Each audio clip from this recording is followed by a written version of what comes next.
Namo Buddhaya, Namo Dhammaya, Namo Sankhaya.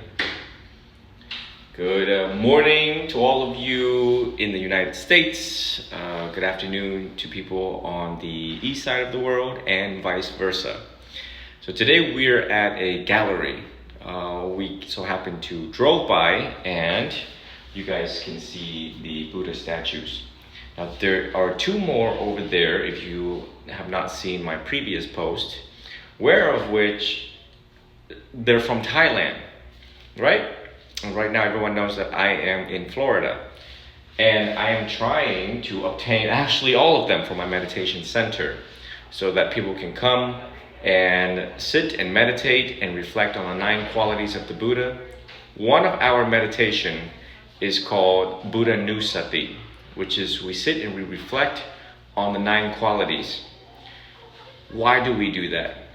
To increase our faith and confidence, unshakable faith and confidence in the one and only historical Gautama Buddha, also known as Siddhartha Gautama. And when you take the time, no different than people who go into church, Catholic church, and stand in front of the Virgin Mary, no different than looking at Christ on the cross up close in person. Those of you who have shown up and kneel down or stand there to look at Christ, they reflect on the meaning of him on the cross. What does it mean? It means that he died for you. It means that you too should carry your cross and endure through the suffering.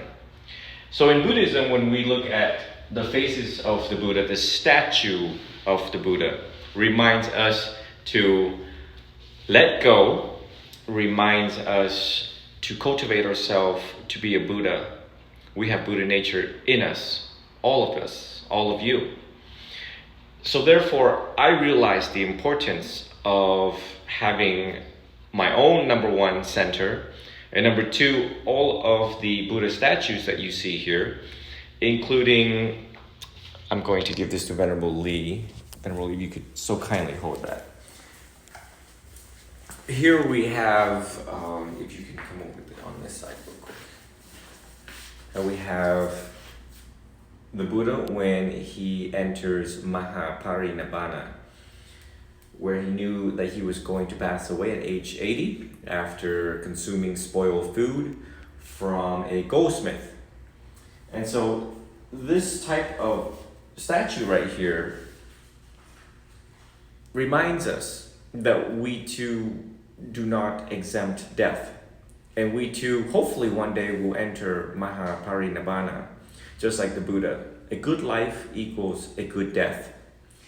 Below here is a smaller statue that I'm trying to obtain. And the owner would like $450 for this one. The owner would like $2,200 for this one because it has gold overlay. And our wonderful, beautiful statue over there in white and gold is $1,800.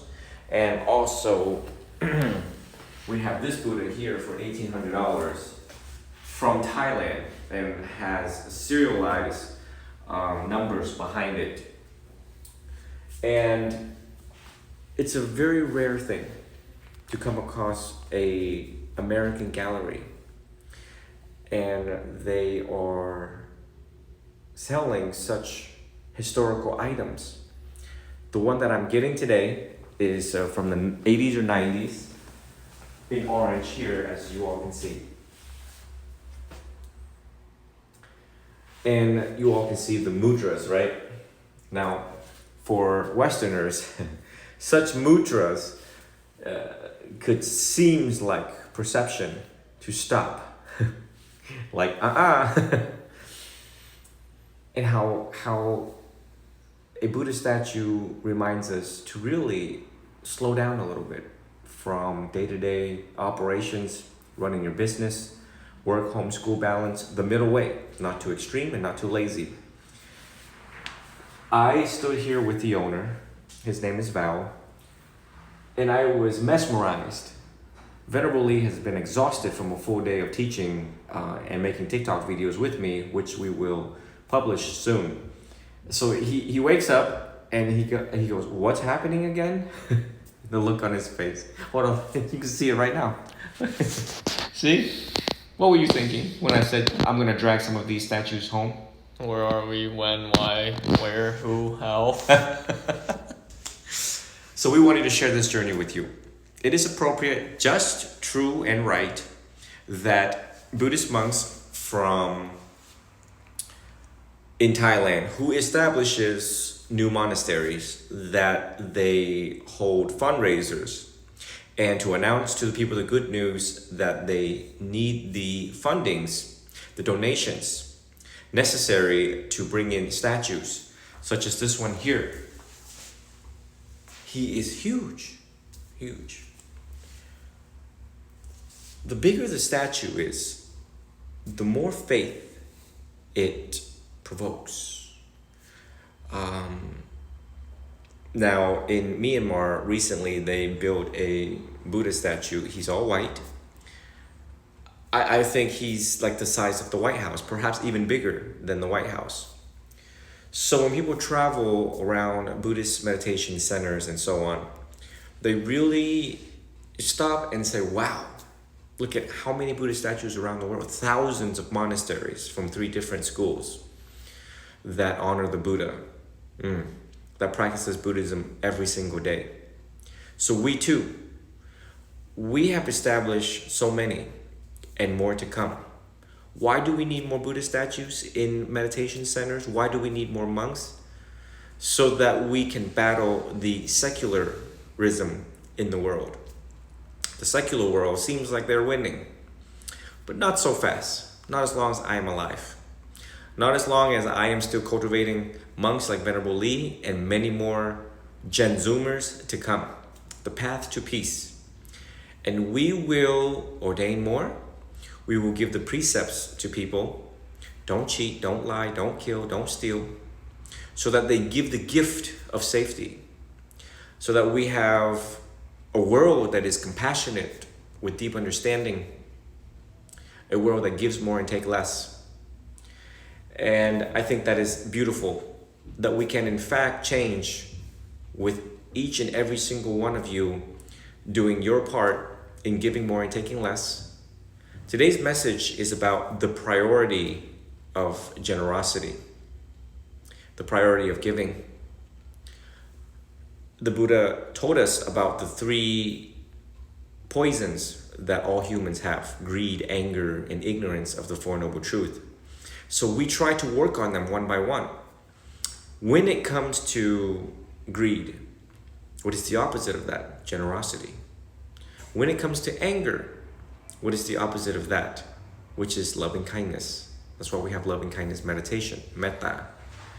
And then when it comes to ignorance of the Four Noble Truths, we shall reflect, study, and practice and meditate so that we understand the Four Noble Truths by and through the living teachings of the Buddha, which is us, the monastic order monks. We speak in simple terms. We study from the Pali text, the canon, the Pali canon, so that all of you can understand comprehensively as much as the 84,000 teachings that he left us. He taught us the how.